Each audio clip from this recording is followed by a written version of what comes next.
We must speak the truth about terror. Let us never tolerate outrageous conspiracy theories, malicious lies that attempt to shift the blame away from the terrorists themselves. What happens? I tell you what happens. Blam! I have a window that looks directly at the World Trade Center, and I saw... No delusion! Shit's getting way too complicated for me. Welcome to The Antidote. This is Greg McCarron. And this is Jeremy Rothe Kushel.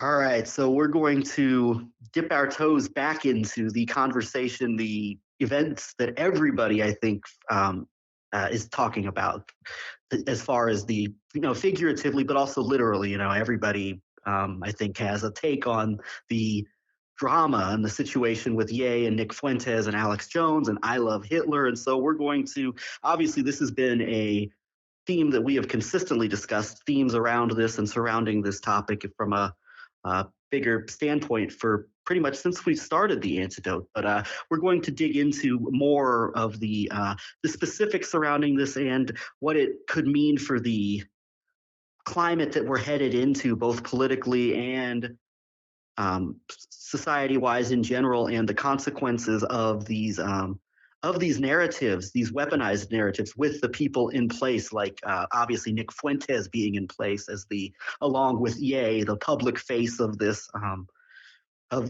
Hitler worship and collective blaming, and the mainstreaming of the alt-right-esque ideas, overtly anti-Jewish sentiments, and what it's going to mean also with and we talked about this a bit in some of our most previous shows. We're going to talk more about it, what this means with Trump once again trying to become a Cosa Nostra, Grover Cleveland, as a Gaslit Nation podcast put it, and the Trump versus DeSantis dynamic, and Benjamin Netanyahu, and recent interviews with Sorkin of the New York Times, as well as Meet the Press, and how this figures in for just winging it here with some more thoughts about this topic that I think really for the first time since we've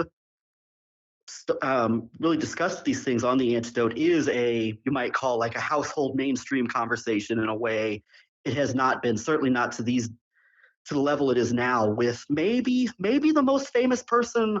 I don't know if he's the most famous person in the world right now, but right up there, the most prominent person, I think, as far as in the public eye to ever push what would be called Hitler worship and Nazi revisionism, combined with the blaming of, quote, the Jews for the problems in our society. So we're going to focus on that over the course of this program here, and we'll give some of our thoughts about where things are heading and some of the specifics, and then a bigger picture of how we see things going right now and what this is going to mean going forward. Because as we've talked about, it's I think to say it's ominous would be an understatement. This is not a positive trend, to say the least, and it's much more than just that.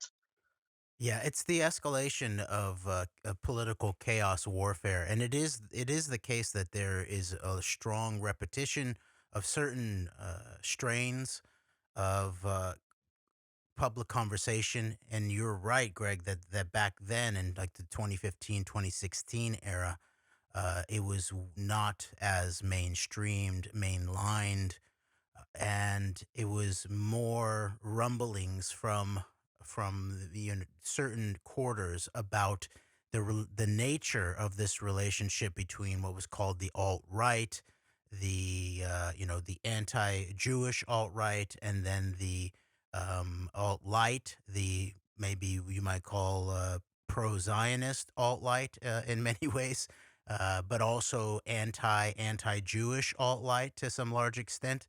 And it was the case that there were those who were, beginning to point out this what looked to be strange, but even like people like my father, who is not, deeply tied into understanding the nitty gritty of these kinds of political moves, saw this what might have been called strange relationship between and amongst people like Donald Trump and Netanyahu in relationship to this underlying, growing anti-Jewish forces. And so now that it's on full display, and you have then Ye and Fuentes on Alex Jones, sort of perfect, question of the highest platform probably that you could help create a new level of this political warfare dynamic of the synergy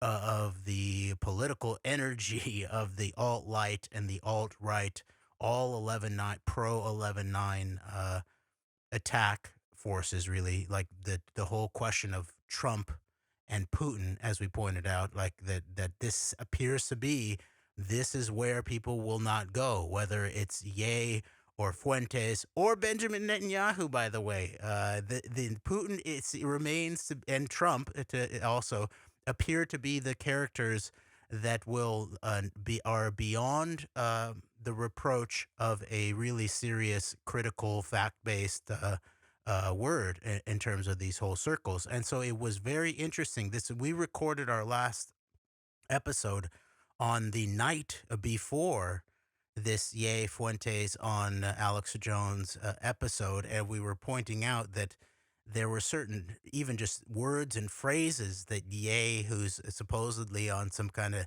deep dive into Jewish power and anti-Jewish or quote unquote anti-Semitic areas of research would not say. And a few of those he actually then immediately rolled out in those in the next day. And so this is evolving or devolving very rapidly. I believe that Ye used the word Zionist for the first time publicly on at least in some big fashion on Alex Jones's show. It was completely devoid of political content or political understanding about what the word means politically. It appeared to be just a way of Ye sort of doing what we've seen a lot of sort of like alt right adjacent people in the so-called alternative media, Russian sphere adjacent, sort of those who are flirting with sort of direct anti-Jewishness, use Zionist as just basically a stand-in for the J word, as they might say, or as Ye had started to do of like businessman Yeah. of an origin, ethnic origin, ethno-religious origin we will not mention. So Ye uses that one time. And then he also says the word Palestinian, I think, for the first time, but only in one phrase about how all right, sure, Hitler, all of that, Hitler killed people, but hmm Obama killed Palestinians. Interesting it was Obama that was used. And I mean, and obviously we've talked about the complicity of pretty much every modern American president, of course, in the ongoing situation with Palestine. But it's interesting Obama's used when Obama actually was very much seen as an enemy by the hardline elements within Israel. Obviously, Netanyahu saw Obama as an enemy, and he was brought in to shame the sitting president about nuclear diplomacy with 29 standing ovations in 2015, and that's used instead of Trump, who has given the most hardline believers or most hardline proponents of like really the of the of the more severe, harsh treatment of Palestinians and other people. Um, that Trump, who gave the green light to so much of this, that name was kept out of it, and then it became about Obama killed Palestinians. Like, okay, well, why? Yeah, you mentioned Obama. Okay, good for you. And you telling me, Jeremy, that the bringing a net on set and a bottle of Yoo-Hoo to represent Yahoo, Netanyahu talking. Yahoo, yeah, It's yeah. Yoo-Hoo, Oh, Yoo-Hoo, Yoo-hoo, you're Yoo-Hoo's. right. Yeah, chocolate, Yeah, it is. chocolate Yoo-hoo, you're right. And a bottle of Yoo-Hoo to represent Netanyahu in a squeaky voice wasn't effective. He's a performer. Just a great performer. He's got great instinct for spectacle, almost better than me, I'd say. Man, it is interesting. I also get the sense that it was that sort of reactive statement that Ye said was partially related to people beginning to get into his ear about actual political content about who this guy, who he says he never even knew, but he never even heard of this guy, this Net and Yoo-hoo, Netanyahu, come to get you, or whatever the whole, troping performance was. He said he hadn't heard of him until like just fairly recently before he went on Alex Jones. And so here's another thing I believe we also pointed out there was another word that it appears that Ye is still not used. Now maybe he has, but it's I mean it's a country, it's a government, it's a state. It's involved with this whole Zionism thing that he's finally name checked. It's called Israel. And this Netanyahu guy, he's been like the most prominent figure in terms of this country for decades now. He's coming back into power as the prime minister. And so yeah, I almost get the sense that even Ye's reactionary comment of like, okay, all right, sure, Hitler killed people, but Obama killed Palestinians was almost devoid of as much political content and understanding as his Zionist comment, because I actually think I imagine in his mind he just sort of equated Palestinian with Arab and or Muslim.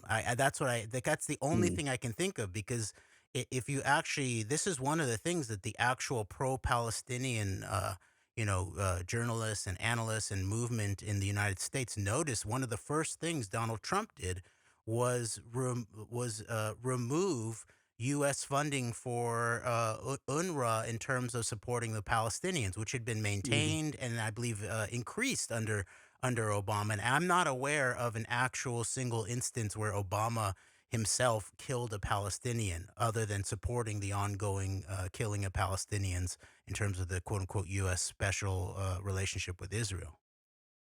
Yeah, that's a good point. And meanwhile, the people directly around Trump, it wouldn't. I don't know if there's any physical blood on the hands of people like close to Trump or anything, but certainly when you think about who the people who were in the administration who directly advanced these hardline policies, it was people like Donald Trump's decades personal bankruptcy lawyer, David Friedman, is the ambassador to Israel. So these are people directly in Trump's inner circle who are at the very least actually overseeing things that are going to make the situation way worse than it even was like under Obama and other presidents. So that's at the very least like it's much more directed directly to, I'd say, the Trump inner circle in that regard, as far as people who have been around him for a long time in that context. And then also on top of that, I will say that the Abraham Accords were brought up. And oh, real quick before I get into that, he loves to mention Rahm Emanuel and Jared Kushner. See, Rahm Emanuel is proof that Obama was ran by the Jews, and Jared Kushner is proof that administration was ran by the Jews. But also, what of all of like the talk about their shared ethnic heritage and all this and shared Jewishness, the thing that you could say for both of them that they're both very, very passionate about that they would have in common is Israel. And that wasn't mentioned with regards to the obsession with bringing up Rahm Emanuel and Jared Kushner. And then also the other thing was the mentioning of the Abraham Accords. And I think Fuentes might have more directly brought that up. But then, Alex Jones mentions the Abraham Accords. Well, isn't it good? It's bringing peace, isn't it good? And then basically the response was, yeah, but Jared Kushner benefited from the Abraham Accords for financial reasons. And it's like there's just on top of all of the obvious toxic discrediting rhetoric and the way things are put out there by people with the background or people with the obvious problematic all the stuff surrounding a persona like Nick Fuentes. And then on top of that, with all the problems with that, not even mention the things that are said and the way they're said, then you have this even the way like things like the Abraham Accords, which was obvious. There was no serious discussion done about it. It was all no pushback against the idea that this is a good thing for quote unquote peace. And then, it just becomes, well, Jared Kushner was doing it for financial reasons. It's like there's nothing of substance within that discussion, even when it did go in that direction, as far as I'm concerned. Yeah, actually, what happened was that Ye was going on again, like you're saying, about his sort of like, oh, look, Obama had his Jew, and then Trump had his Jew. Brian Dawson would sort of put it in the terms of the Zionist ball and chain in certain ways, and call it done in terms of an analysis.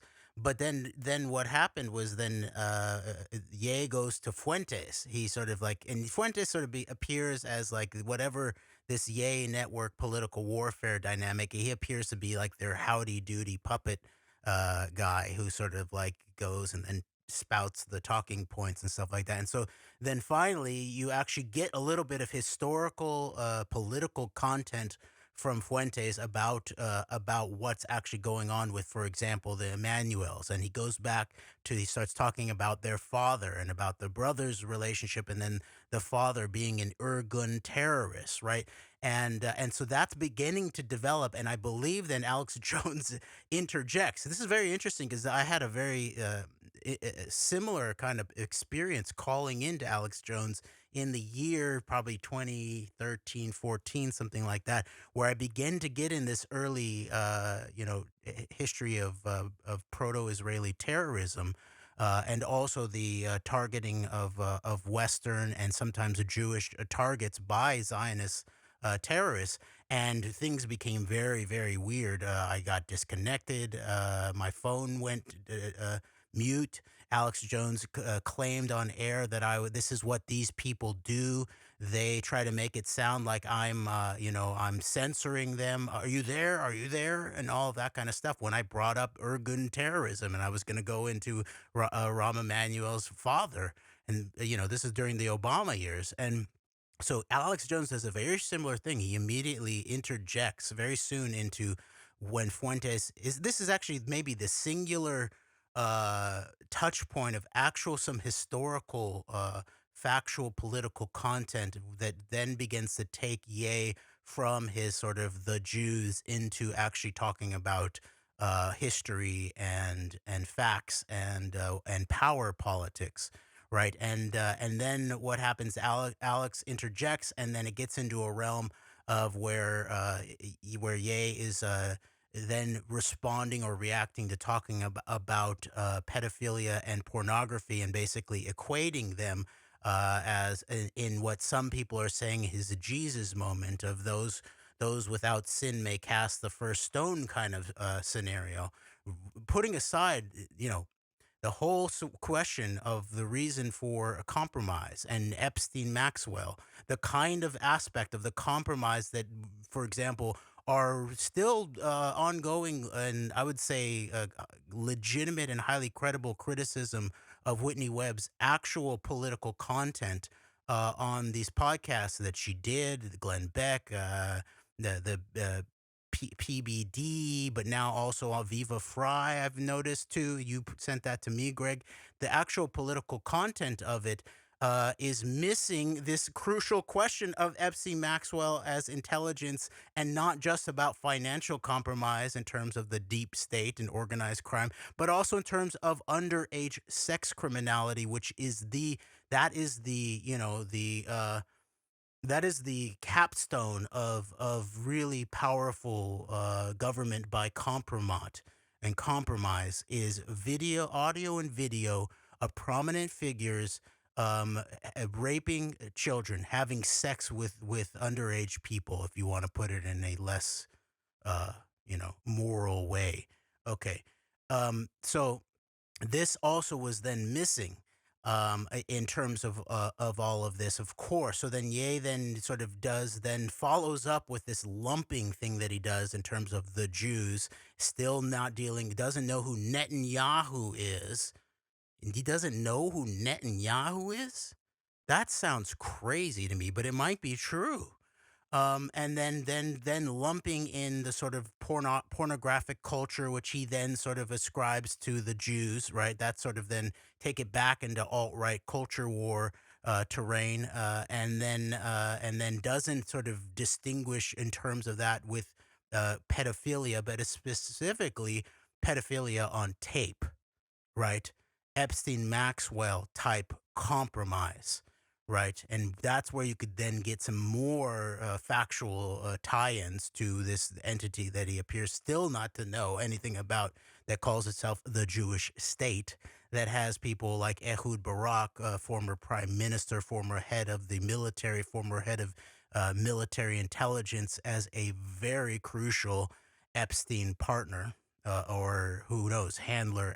All of these possibilities are there, and it should be dealt with. And so then the A takes it into there, and then in terms of equating pornography in general to pedophilia in general, in relationship to the question of Balenciaga, which is, by the way, I think that the sort of gimpy mask that he was wearing, I believe that's a Balenciaga mask, and he's actually trying to sort of a little bit wash like the aspects of Balenciaga from the grassroots Balenciaga from this sort of from this whole scandal, moral scandal about featuring sexuality of children in their one of their advertising campaigns. I'm not sure of the. I'd have to look into the depths of it, but I believe there is a friendly relationship between Ye and influential people within Balenciaga, and so Yes. I'll have to look into that and find the details on that because it's interesting. Greg Reese, who does these reports on InfoWars, these like 5 to 10 minute videos about whatever topic of the day, made basically came out. It's very sounded anti-Ye, and mentioned like Ye wearing the Balenciaga mask and so that was very interesting. But there's a relationship there that I'll have to get the details No, yeah, on. But it was a working relationship. It was one of the relationships that then got severed after, like his Adidas relationship, after he went full alt right or whatever.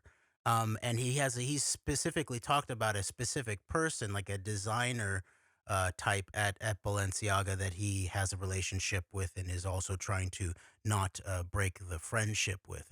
It sounds like to me. And so, but that report actually that you're talking about was actually played. One of them was played yes, while it Ye was. was on the show, and Yes, it and then was. and then what happens at the result of this whole Ye conflation of pornography and pedophilia, morally, in a way, is then he then goes back to Fuentes, who goes into the questions of the Talmud justifying potential pedophilia, and then he gets caught up in not knowing exactly what he's talking about. And Ye's like, "Is that true? Is that true?" And Fuente says, "That's from Adam." He says, "That's from Adam," and it appears that Right. he was directly talking about Adam Green's videos.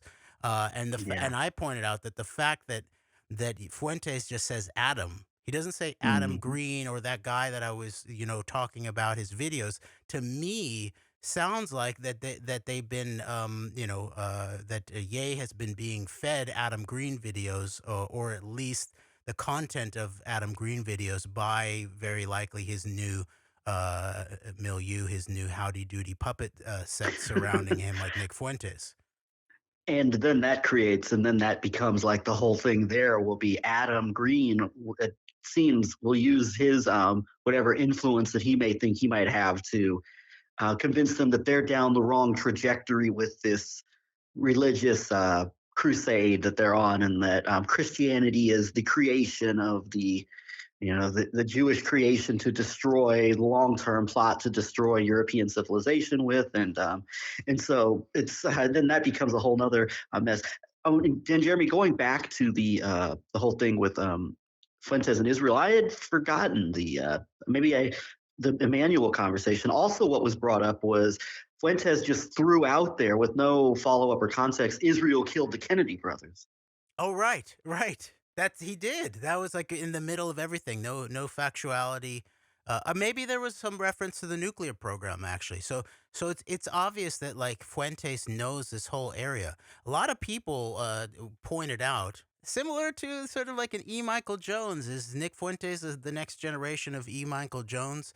About what is this delicacy around the question of 9/11, the war on terror, Netanyahu, the Jerusalem conference, the logistics and the actual forensics of something such as massive as 9/11. And these guys that say that they're anti-Jew or anti-Jewish power, they are very cowardly, I would say, and at the very least, they're very delicate in terms of their tendentious relationship with like the event that defined the young century in terms of the 21st century, September 11th, from Fuentes to E. Michael Jones, and yet you can now tell that that there's been enough pressure put on Fuentes over his recent years of becoming an alt right media figure by the kinds of networks that know some of the actual historical background here, from the question of the Kennedy assassinations to September 11th and beyond,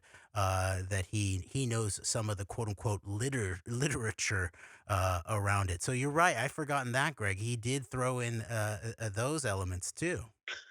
And that reminds me of and I think Fuentes, he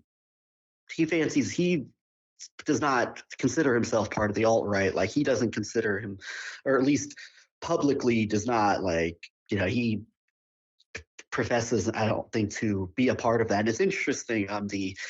I think with Fuentes and Ye, it's like how was I going to put this here? It's but anyway, I'm sorry, I lost my train of I thought think there you for a said second. the main. You were talking about the mainstreaming, or Yeah, that wasn't. I'm sorry, I lost my train of thought there for a second. I'm getting back on track here, but the Fuentes though reminds me of in some cases, like, he kind of is it's not a perfect comparison because there's differences, but it's he operates in the same way that, like, in this regard, David Duke or a lot of these other figures, where like he's obviously thrown out there and put up as this I guess, he's definitely going to be one of these boogeymen. I think that, like, your operatives who benefit off of this stuff will try to throw out there to scare people with. But also, like, there is a veneer, at least, of credibility within the respective circles that they operate in. For example, Fuentes has been like this Catholic religious traditionalism, and then the more secular anti-Jewishness of elements of the alt right, where he's seen as like there is this veneer of credibility because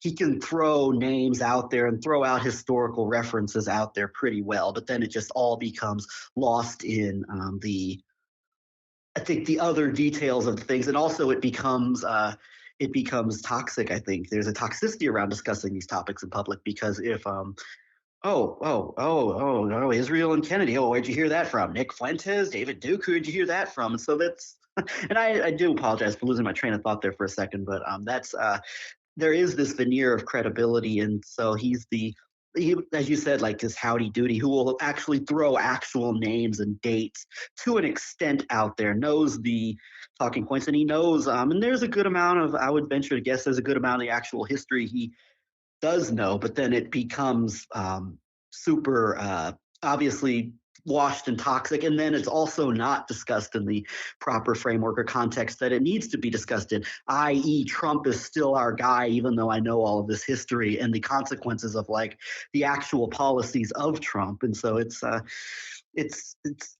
all very interesting. I hope that makes sense. yes, definitely. And David Duke, you've now just brought in another figure who's sort of like the anti the Jews sphere of rhetoric, and who's also maybe one of the most glaring examples of sort of going quote unquote soft on 9/11, or appears to blank out on the big, public political event where there's actually physical forensics and potential open source public intelligence that can be weighed in on the matter, that deeply ties into questions of the Jewish state and Jewish power networks surrounding it, in terms of both motive, means, and opportunity surrounding all of it. And so that's another example in many ways. And then it does tie in again, of course, to sort of like being, familiar or literate to the Ryan Dawson sphere of information regarding, like, the Kennedy assassinations, the Israel nuke question, and on up and through 9/11. But then they apparently there's this glaring issue of 9/11. I would say, that would have been much more interesting agit propaganda for Ye to basically, come on with his gimpy Balenciaga mask, and then with his net and his yoo-hoo, and say, "I did 9/11. I'm the most credibly accused suspect in 9/11 for most people, you know." I was involved in the killing of 3,000 plus Americans, which set off the killing of millions globally. Including hundreds of Jews, even though I say that I represent the Jews worldwide and the protection. But no, and then so that whole then actually his potentially interesting realm where you get into actual historical content where it's not just Rahm Emanuel the Jew, but Rahm Emanuel, the son of a Zionist terrorist, with a name and a background, and there's a whole then realm of Irgun, and then you get into King David Hotel bombing as the sort of the arch event of modern terrorism. And then that then is devolved into the howdy doody puppet Nick Fuentes saying, that was I learned that from Adam, and he had said sort of sounds like he's learned everything he knows about the Talmud from Adam Green videos or something like that. Which again, once you get there, then you're also beginning to get to a place of where there's a devolving sense of actual core political content in the moment, and then also a blanking out really on the real question of this ongoing 11/9 deep event political warfare context, which then also leads into what then the actual, I would say, the payload of all of that agit propaganda, chaos warfare that was then, posed as really funny, interesting daytime TV soap opera, Jerry Springer type stuff of Ye and Fuentes with Alex Jones, and then at some point they all donned their own masks and and everything. That the actual, I would say, the political payload of all of that chaos energy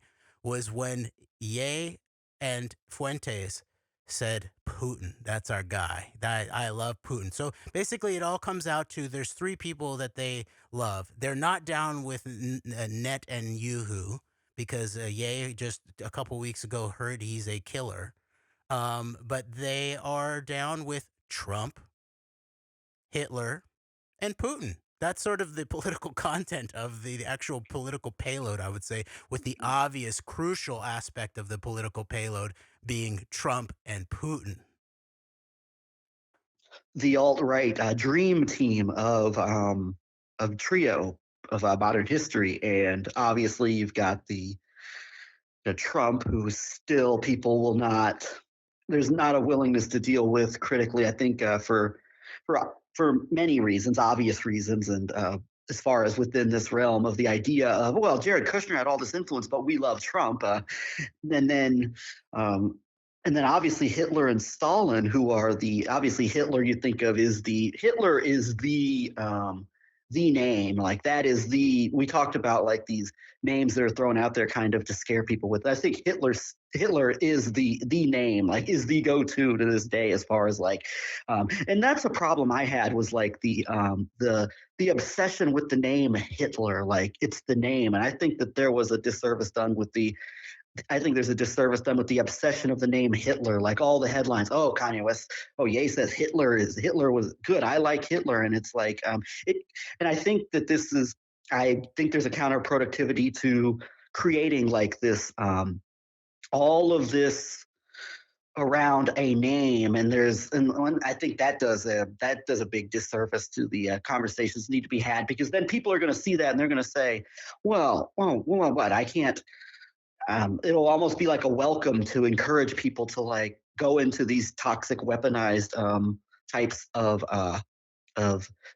genres that are out there, of networks that are out there, and like, well, they say I can't talk about Hitler or Nazism, and why can't I? And then ultimately, I think I don't think it's intended, but there is a consequence of this. Maybe it's intended in some circles, but I don't think like the entire media that's having these conversations about, oh, yay, let's focus on Hitler, and the name Hitler, and the idea, and just rather than other elements surrounding it, that it does have this effect of leading people into a direction to where they're going to quote unquote look into this and they're going to come away with a more positive opinion. That's a consequence. And then I'll finish that off by saying Trump, Hitler, and then also what we've also noticed is a flourishing industry is revisionism around Russia and the it's kind of similar to, it's not quite the same as Hitler World War II revisionism around Germany, but there is this revisionism around Stalin and the or even around Russia, with like Stalin being the prototype for Putin, and in some circles Stalin cleaned out the Bolshevism of the Bolshevik Revolution, and the same people have had it in for Russia ever since then, and Putin is picking up where Stalin left off and all that. So it's Trump and these two twin pillars of revisionism. Definitely, definitely. And then even then what the way that Ye spoke about, the alt right shibboleth of Hitler, let's say. And you're right, there's like so much energy that's packed around the name. And Ye adds into this, right? Because he says the reason why I love Hitler is because he's a great designer. He's like the Steve Jobs of Nazi Germany or something like that. He says that it's Hitler was responsible for the microphone that he likes, that Ye likes to use, right? And that Hitler was responsible for the highways, right? And it's related to sort of the simplistic reactionary right, sort of like alt fascist celebration of people like Mussolini and Pinochet and all of those kinds of tropes.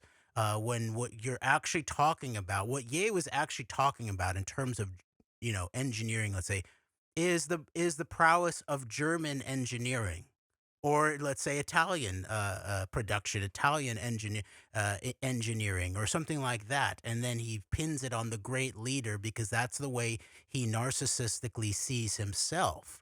Right. And then meanwhile, and now I'm not sure exactly what microphone Ye was referring to. Maybe he's probably talking about maybe a Telefunken or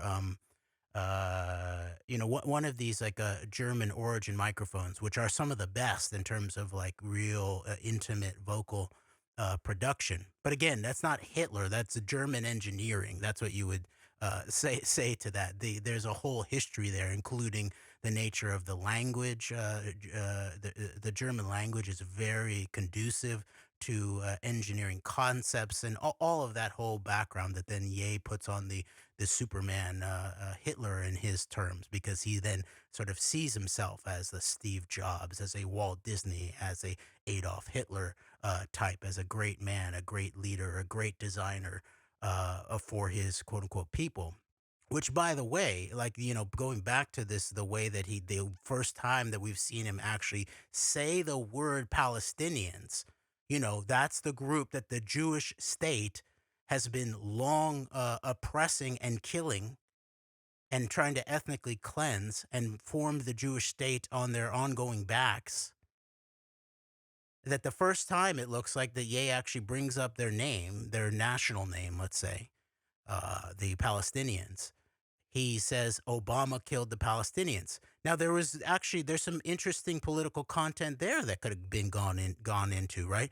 Actually, Obama as a president escalated the war on terror the into Africa, the most AFRICOM, and the escalation of the war on terror, even beyond just such things as questions of Syria or Libya, but also directly into the heart of Africa. And then what did Trump do? Trump then further escalated the assassinations of the war on terror and further escalated the attack on Africa. And this then is then related to the quote unquote anti woke. Remember, if there's a meme that started this all and a platform that started it all, it's the meme is White Lives Matter on a T-shirt in Europe, I think, with Ye and Ben Shapiro's parent howdy doody type Candace Owens, standing there with their White Lives Matter shirts. And then it's then amplified onto Tucker Carlson, which we will remind you had all of this quote unquote controversial for the base that they were trying to reach. The Rupert Murdoch energy, trying to, use this organic political energy, this fervor for their next asset and ongoing application of the 11/9 operation of Tucker Carlson, right? And Tucker Carlson, they edited out the content, the anti-Semitism, anti-Jewish content in Ye's interview, and they edited out the question of COVID content and vaccines, and especially in relationship to Fox Yep. News and Tucker Carlson himself. But that's where this really Yeah. could and should have gone if this were actually a legitimate political public interest inquiry that's going on or surrounding Ye and Fuentes. It would have gone into AFRICOM. And then, by the way, one last little point here is that it's actually the case that in terms of like most microphones that are used today, they're the it's a black inventor with 250 patents, James West. His parents were part of Black Emancipation, and he attended Black Panther meetings. So yeah, once again, this sort of anti-woke instigation at the heart of Ye claiming to be some kind of great dissident or independent thinker and prophetic voice and all of that. It's just really just sort of like, for some reason, continued self-interested ignorance around actual history and actual history of his own people that he still says he's there to defend. Um, and that's a great point. And I'll pick up on a couple of things you said there. And it's interesting how Ye gives Hitler credit for this microphone. And what you talked about here is he's getting himself into a genre of sub element of our society where people like Nick Fuentes are prominent players in, that they mock and ridicule the idea of prominent inventions by Black Americans as part of like the plot to, the anti-white plot or whatever, and try to take away all of the accomplishments of our great white European inventors by putting these. And so that's a subgenre that I would guess Ye has absolutely zero comprehension of, is that's a part of this. And Ye giving this credit to Hitler when what you just talked about there with James West is the stuff that is like mocked and ridiculed by people of the ilk of Nick Fuentes as like they can't possibly create these things, and so that's something else that like Ye might benefit himself to maybe have a little bit of light shed to him about, is that dynamic at play. And then going back to the conversation about the Obama and the escalation of the war on terror, and then the even further escalation under Trump, is that you have the escalation of like assassinations under Trump, and then you also have, and I throw this in here because of the love for Putin, the attempts to undermine elements of or lessen elements of American overt influence in some of these areas like Africa. And then you have the taking over, Russia and China step in. And there's been recent reports to come out about the hot dog vendor Prigozhin and his diamond industry in Africa and all of this. And so that's another consequence. The idea of Trump ended the wars and he's de-escalating the war on terror and the neocon wars and all of this, when actually the elements of like the more hardline elements of like the combination of making it an actual war against an actual group of people in a civilization, rather than the pseudo democratic ideals that are pushed by what we call the paleo neocons. The actual escalation of the idea of a war on terror as a war on an actual civilization of people, both in the Middle East and in Western countries, through the escalation of the what we call the war on culture, increasingly going hand in glove with the war on terror.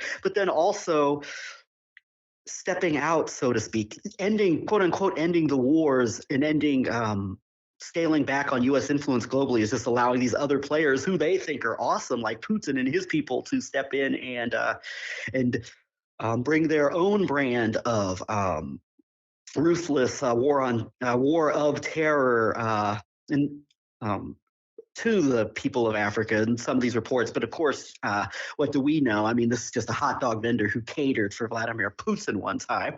If you ask the likes of Max Blumenthal, and I'm sure these sentiments would be echoed in within this Fuentes Infowars milieu. Jeremy, did you want to respond to that? Because I was going to bring up something else too, but I wanted to see if you wanted to respond to that at all. Yeah, well, at the very least, before we get into the question of like, Netanyahu responding to all of this, like actually on major media platforms, including New York Times Deal Book or Meet the Press with Chuck Todd, the former with Andrew Ross Sorkin, questioning the incoming Prime Minister himself. I did want to, at the very least, like point out that there is this interesting and dangerous scenario being built up here, obviously, in terms of Ye using the phrase, not like, credibly accused suspect in 9/11, but the killer Netanyahu. And it reminds me a lot of like that Trump moment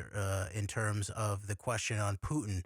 And Putin, he sure is Putin a killer? Yes, he might be a killer, but we have our own killers. And then the implication, of course, and all that is that Putin is if he's a killer, at least he's Russia's nationalist killer. And then you can see this then heading in the direction of, all right, Netanyahu, he's the quote unquote Jews killer. Now we need our killer. And of course, Trump was sort of like presented as potentially, he's the, what once was of great America. He's the killer for us. He'll kill the deep state. He'll kill the fake news media. He'll kill the woke communist left. DeSantis, where woke comes to die. The rhetoric surrounding we need our own killers in all of this. I think we can see the rise of this and the escalation of all of this. And he'll actually be able to do it the second time around if he doesn't have Kushner in his ear. Instead of that, he has people more ideologically inclined with Nick Fuentes rather than Jared Kushner. Maybe he'll be able to do it next year because Kushner, via his DNA, undermined Trump's attempts to really rein in the deep state. And Ye shows himself to be like showing how cowardly the Ryan Dawson types and calling them the Zionist ball and chain by saying these are the Jewish balls and chain, basically, or something like that. All right, and so to, I guess, wrap up the Jones portion of this conversation, it's I would say to me that this I mean, it's maybe with I don't know I mean, because Alex Jones has such a massive ego as far as like loving the attention and all of that. Like he couldn't resist all of the attention this interview was going to bring into him.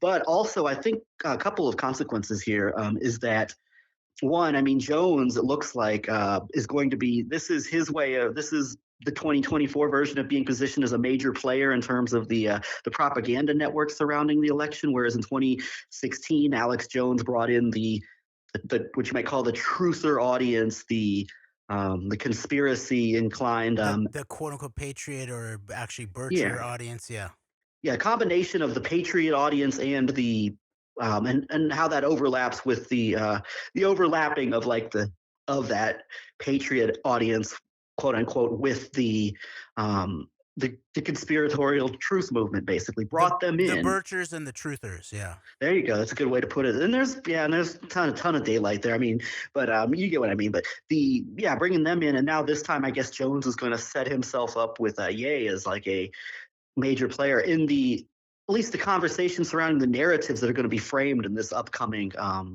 cycle here with the conversation about Hitler and the Jews and all of the consequences this is going to have in terms of the discourse, and then also the real world effects outside of discourse in terms of what things could possibly take place as a result of this in certain escalations. But I get the sense that Jones there might be a certain amount of regret doing this interview, because I think now Jones has, despite his attempts to continually push back and trying to get Ye to not proclaim that he's not actually praising Hitler, that he's trolling people and all this, and he doesn't mean these things. And my grandfather was tortured, and he hated Nazis and all this, and all of that aside, like now Alex is more through the ultimately very milquetoast, very weak pushback, because I mean it was the ego of having the audience overcame, I think, any serious principles Alex would have in terms of like, you know what, I'm not ending this, I'm not going to sit here and listen to this and like not. So I think whatever ego comes out of the audience that was brought in for this interview, and the attention it would get, I think overrode like any type of actual principled reaction from the man who hates the Nazis, who is the most effective against the Nazis, and who the Nazis hate the most, and all of this with the weak pushback, and even the framing of the 60 Minutes video with George Soros talking about his teenage years and all that, and so the very weak pushback. But Alex Jones has positioned himself as the guy who now has done the most to platform. And this is interesting because I think there's more to this. But the Knowledge Fight podcast about Alex Jones, I described it as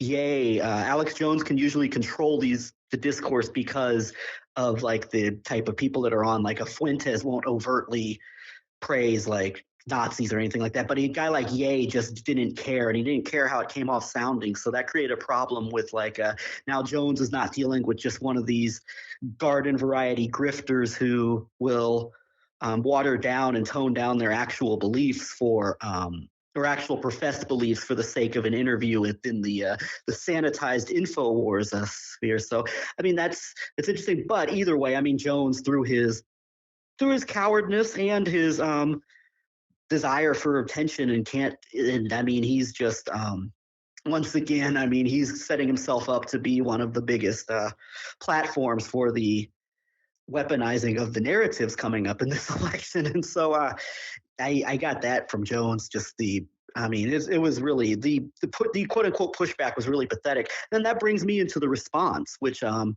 so far, looking at some things that InfoWars has put out, and also looking at this video Gavin McInnes put out called Saving Ye is what he's titled. And it might be a series, but there's at least one episode that I caught in full. And the narrative from like these more alt-light proto or what's the word? The Zio-friendly elements who are very pro-Zionist and very see like an alliance with like the religious conservative elements of the Jewish population globally, that it's going to move into a direction of, well, Ye is wrong to collectivize the Jews because, in the words of Gavin McInnes, he has many Orthodox and Hasidic and religious Jewish allies who hate the woke culture and hate the destruction of religion and traditionalism as much as you and Nick Fuentes do. And so now I look at this as we talked about the mainstreaming of this in general, but now we're getting, I think, a mainstreaming of the more overtly anti-Jewish elements of this manufactured, I think, Anti-Defamation League assisted idea of the split between the alt-light and the alt-right, quote unquote, and now the more overtly rhetorically anti-Jewish element of this is getting much more attention now. And so now we're dealing with that but the response to it, which you might call the quote unquote alt-light response, is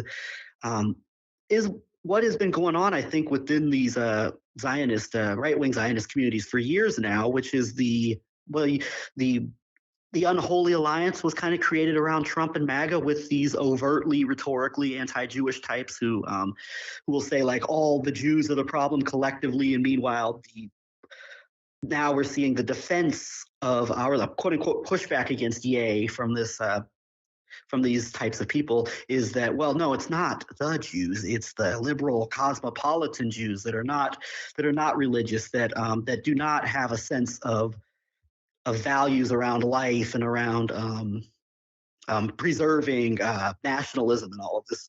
And so I think we're seeing this, the next step of this, where the alliance was created around Trump and MAGA, and then now we're seeing the escalation of the discourse, the overtly anti-Jewish rhetoric versus the more within the right-wing Jewish community, the influential Zionist networks of the problem is the anti-religious, liberal, cosmopolitan, globalist Jews. And so this is going to be going forward. It's going to be interesting to see how that plays in with like Trump and DeSantis and the elements and some of the dynamics that are at play here. The escalation and the next step of this quote unquote split, where it's basically the A types are saying what the saying what many of these religious right-wing Zionist influencers have been saying for years, just that now, like, he's actually saying it's the Jews rather than, well, it's the non-religious liberal Jews that aren't supportive, that don't support the Jewish state or aren't seen as being supportive enough of the Jewish state and are seen as globalists and want to destroy nationalism. And both of these sort of strains surrounding the response to Ye and Jones are already being picked up on in many ways, almost becoming memes very quickly. It seems like to me, even in terms of like this question of the knowledge fight analysis. This is fitting in very much with what Elon Musk even just said recently, like on a Twitter Space, in terms of addressing why he took down Ye from Twitter on grounds of incitement, hate speech kind of scenario in relationship to Alex Jones, who we will not unban from Twitter, and basically picking up on this idea of Ye as this force that you can't control, and Elon Musk phrases it as like this is actually a meme that's going through these spheres of like what if once you make Alex Jones look like the stable type, then you're really, really out there or something like that, which then really plays in again into a very similar kind of way that was used for Trump in terms of like eliminating any responsibility of the actual man in the command chair, basically, of the, who this is Jared Kushner's fault, this is John Bolton's fault, whoever it is, this is someone else's fault other than the guy where the buck is meant to stop there, right? And this is a similar kind of tactic that Alex Jones tried to use with his Sandy Hook losses, where it was like, in this case, it was sort of like, Ye is this unstoppable force. Maybe there's some questions of like, psychological instability in the face, but he's just this energetic force that can't be stopped. I can't stop him, and it was sort of similar to the way that they painted Dan Badandi as this sort of unstable force that they couldn't control, and he was the source of all their problems around Sandy Hook in a way. So that I sort of see the way that even that analysis is playing in to wash Jones, definitely, yes, of like any responsibility in the matter in terms of the decision to do this and how he worked it and how he's cultivating it and how he's benefiting from it. And then Yeah. oh, go for it. Oh, but I think as far as the narratives go and the influential figures that are going to be pushing certain narratives in the media, Jones has positioned himself like in a different way than 2016, but has positioned himself as at the very least, he's going to be a key discussion point in terms of like the types of, because I don't think this Ye thing, certainly without Ye going on Alex Jones' show and saying all the things he said about Hitler and Jews and the way he said it with that audience, that conversation doesn't, even though people have been worried about this for a few months now, I don't think it becomes quite as prominent. If this didn't happen in the immediate aftermath of, Trump having Fuentes, I've never met him, much like I didn't know David Duke when I talked about David Duke in 2000, but I don't know who this former Ku Klux Klansman is who endorsed me, even though I denounced him, quote unquote, back in 2000, and I don't know this Nick Fuentes, but Jones platforming this like immediately after all the controversy around that dinner, he set himself up to where, at least in terms of the narrative, like it's going to be this it's going to be, once again, it looks like it's going to be this influential platform for the next step of the whatever is going to happen in 2024 in terms of at least narratives, and where the audience is going to go in terms of the direction, certain directions with candidates, and escalatory rhetoric and escalatory moves in general. And really, there is this horseshoe of criminal cover-up that is basic and core to the architecture of Trump criminality cover-up. One is which the coffee boy, I didn't even know him. He surrounds himself. Trump and those types always surround themselves, choose to engage with and surround themselves and put people in positions who are either coffee boys who, once they get in trouble for something, he doesn't know who they are. They were low level. I don't even know who they are kind of scenario. or a ball and chain, a Zionist, Ryan Dawson articulated Zionist ball and chain type, where the weight of of their sort of commanding gravity is impossible for the commander in chief or the mob boss to escape. So you have that sort of ongoing useful dialectic, and then you also have I'd say like a Steven Crowder, like a premier alt light Trump era, grift operator, media, a so-called independent media figure, picked up immediately on this framing of the sort of, the cosmopolitan secular. Sure, there's some bad Jews, but they're all secular cosmopolitan types, and all of that. So that is definitely being picked up in a big way. And then this then goes back to show how those that were pointing out the relationship of the actual, like, why is it that the Mark Glenn types, for example, for some reason just blanked out for years and years of Trump operations that supported Netanyahu and Israel, where to this day Netanyahu is soft rolling his actual criticism of Trump meeting with a Hitler lover, a Nazi lover, a proclaimed Nazi lover, by continuing to say that Trump did great things for us. And what he really then makes particular is that, oh, he did great things for what I wanted for the Israeli state, in terms of all of that. That there was this ongoing relationship from early on, that the Mark Glens, of course, actually played a part in, as they continued to publish these sort of memeified things of like the wailing Jews with the pace and the All I want for Hanukkah is a new POTUS with the crying, the shrieking out in pain, the yarmulke wearing, or by the way, those are the more likely to be very passionate supporters of Trump, the more religious types anyway. But Yeah, and then even more. remember the whole thing, the picture of Alex Jones with the MAGA hat wearing Orthodox Jews is sort of like Right. a Oh meme, yeah, a that's true. meme. Yeah. Yeah. I was going to say even more, less overtly than Mark Glenn. Even people like Kevin Barrett are influenced by this, because Kevin might acknowledge, well, yeah, Trump and Israel, this is a problem, but then Kevin won't deal with Vladimir Putin's role in all of this. So Mark Glenn, like, just completely blind around it. But then people who are somewhat less blind to elements of this, also then there's other things that will blind their eyes to depths of these operations. Yeah, and so the format of that is almost always weaponized anti-Jewishness in relationship, in this sort of so-called battle with weaponized anti-Jewishness, all under the cloak of weaponized quote unquote anti-Semitism.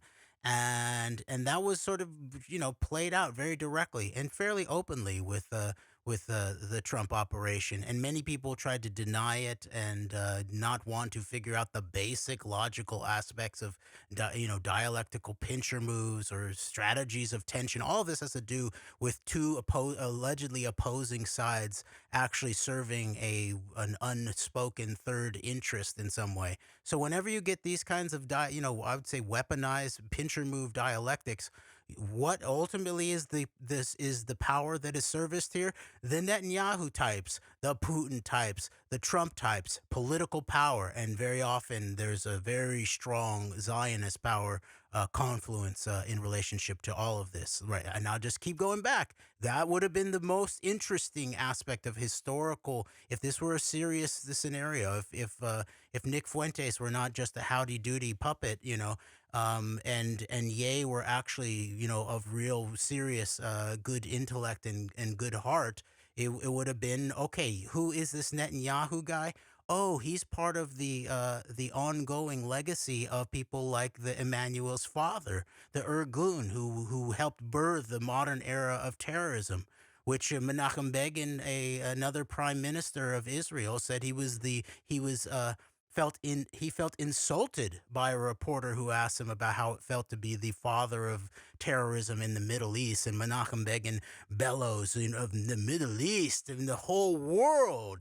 These are the proud fathers of terror, of modern terrorism. That's Netanyahu and his Likud party's lineage. That includes the background of the Emmanuel's Irgun father. And of course, I would sort of put the bookends of that in terms of modern Zionist terrorism. That always includes the killing of civilians and innocent people, whether they are Palestinians or whether they are, people around the world, from the King David Hotel bombing, the modern birth of terrorist state of Israel, where they, the Irgun, along with others, bombed, dressed as Arabs. False flag terrorism from the get-go is built into the whole structure here. Bombed the King David Hotel in relationship to British administration. So it's civilian authorities, right? Okay, the Zionists claim that it's like the British occupying mandate, so it's a legitimate target as such. But it's a civilian architecture, right? So it's civilians, and amongst those that they killed, of dozens, were also Jews, right?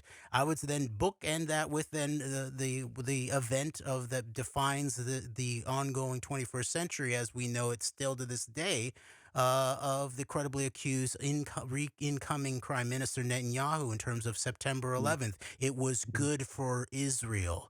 He's speaking to Larry Silverstein every Sunday up and through the World Trade Center Ground Zero operation, where you had the killing of innocent civilians that included Jews too. So that's the way you would, I think, politically bookend what's actually going on here if you were serious about doing some actual power analysis.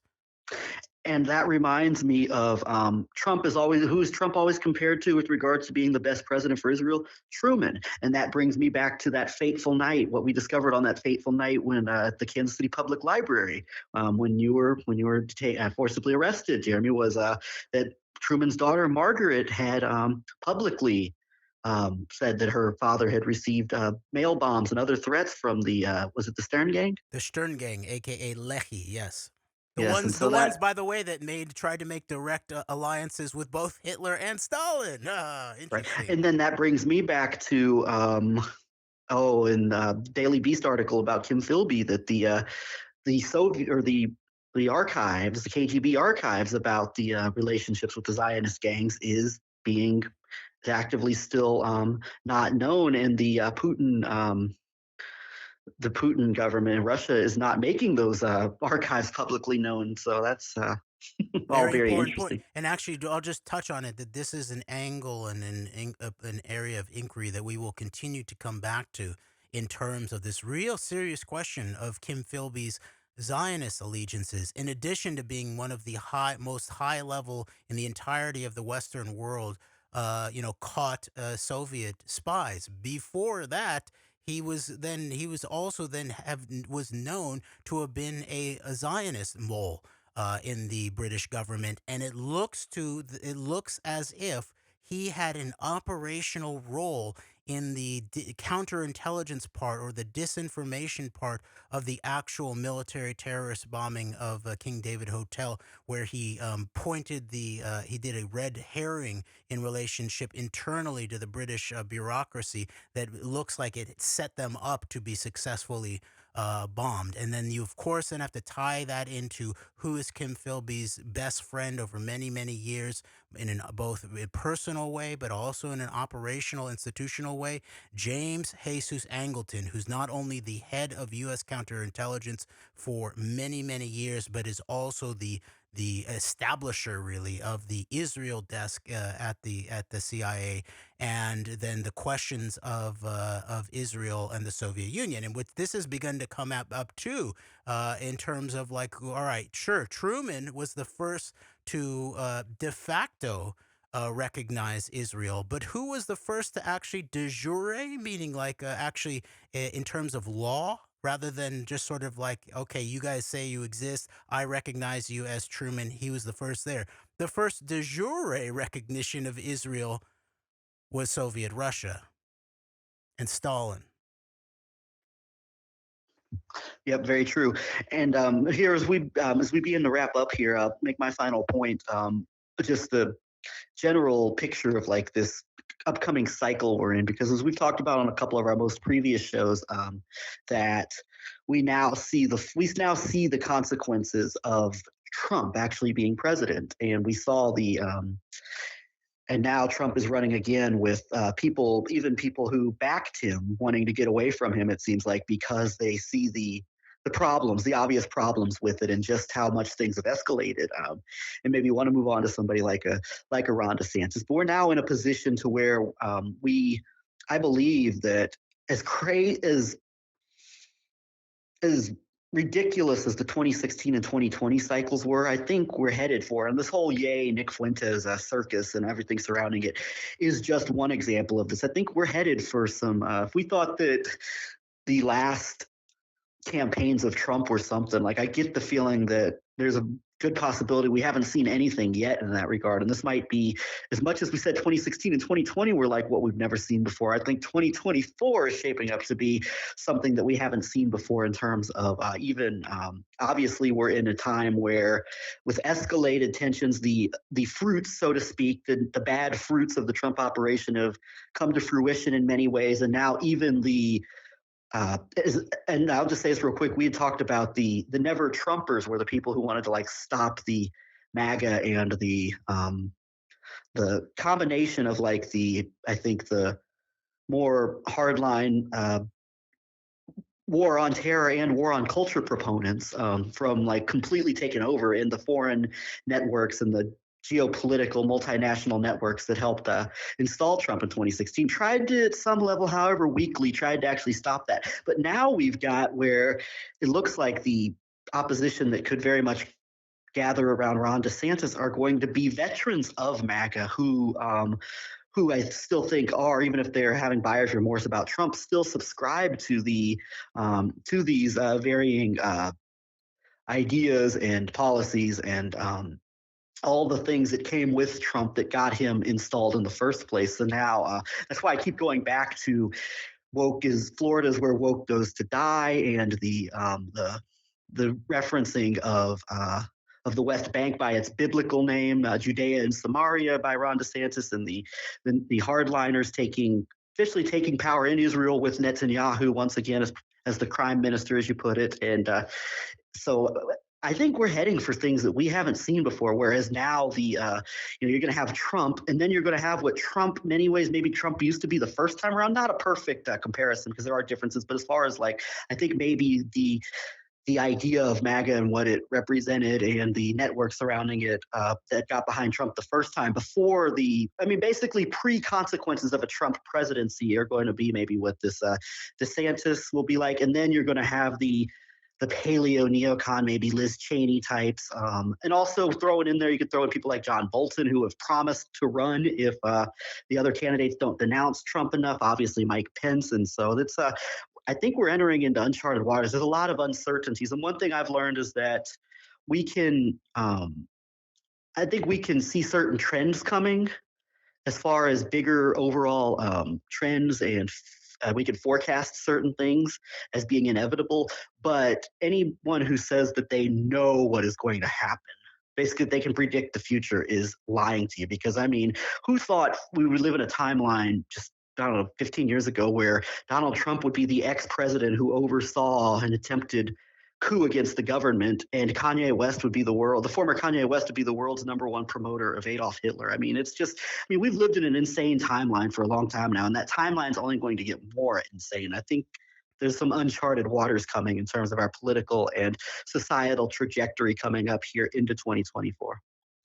And I continue to be interested in the question of understanding in relationship to intervention into all of this, and it may, even if it's in the realm of the question of an analytical intervention, because I agree with you in terms of the nature of the chaos, and how it's being, how it's actually a tool of political power, and it's a weapon of some sort. In the middle of this, it makes the quote unquote prediction of what is to come very difficult. And so I think even more important than quote unquote prediction is actually at the core of the prophetic, which is about questioning of a coherence in relationship to a critical take on what is actually going wrong right now. What are we doing wrong? What is being done? What is the wickedness amongst us and within us, combined with a calling forth of our best principles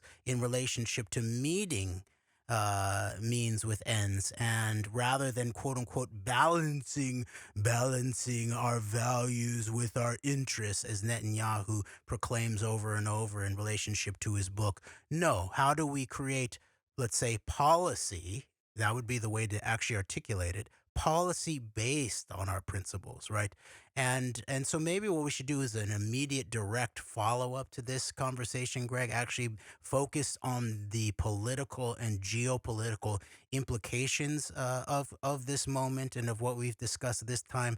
And along with it, I think that we should actually do a deep dive into Netanyahu's appearances as the incoming, prime minister of the Jewish state, in direct relationship with Jewish American corporate journalists such as Andrew Ross Sorkin for the New York Times and Chuck Todd for NBC. In terms of being a potential Rosetta Stone, actually, I think Netanyahu is a very helpful key here, and a nub of the point to be able to understand his responses in relationship to this, to actually get some of the sort of underlying and implied political and geopolitical intent of this larger network. That sounds good, and I think that we should definitely follow up with that here within the next few days. But for now, Jeremy, if you don't have any final thoughts, I think we're about to sign off here. That sounds good. All right. Thank you, Greg. Thank you. Thank you, everybody. We appreciate you. Until next time, Antidote, we are out. Bye-bye, this is Netanyahu.